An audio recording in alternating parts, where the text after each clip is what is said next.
Okay, welcome on board, brother. Nandito tayo ngayon sa Tandungan Bayan sa Gitkapo, Operative Medical Missionary Philippines, na kung saan po'y kahit na Pasko, kahit bagong taon, nandyan po ang programang ito na dati po ang sinimulan ng ating pong dakilang presidente, Tony Falcon, ng Lingkod Bayan Media.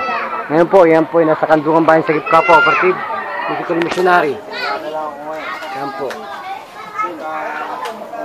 Ni Brother Juno Caire, ang tumatalima po sa karapatang pangkalusugan po ng bawat mamayang Pilipino, na aralin po ang tamang mediko sa tamang daan. So, ano po mas magandang bersyon ng mediko? Yung na po sa akin. Ano po ba? Ipakita natin kung gaano po kagaling ka. Ano po magaling? Ano po magaling? Ano po, yung nilagay sa... Bakit po nasabi niyo magaling? Kanina po kasi hinihingal ako, tapos nung nilagay sa ilong ko na ano. Wala na po yun.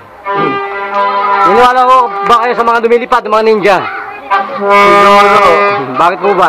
Assassin po yan eh. Ano ba? Pag naging assassin po ang tao, kailangan po assassin din sa kabutihan. Yun po ang ilabas sa versyon. Hindi po yung tika-tika. Marami pong mamamatay pag tika-tika. Tama, brother? Pag walang pag walang kuryente, hindi mo magagamit ang nebulizer mo. Oo. Tama ba? Ito po, hindi nadadaan ng kuryente. Singot lamang po, magliliwanag ang iyong pakiramdam sa baga. Ano po? Magpakilala po, Kalipe, ano po tunay na pangalan natin?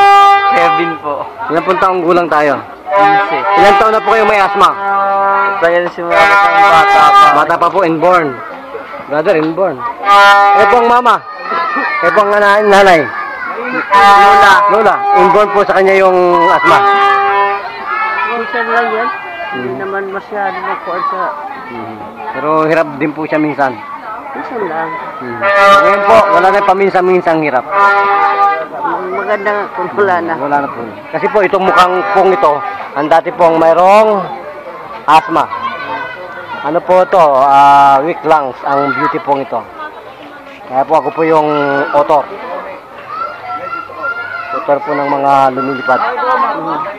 Pasensya po sa lahat kung may tinatamaan. So brother, magpasalamat po sa Diyos. Salamat sa Diyos. Okay.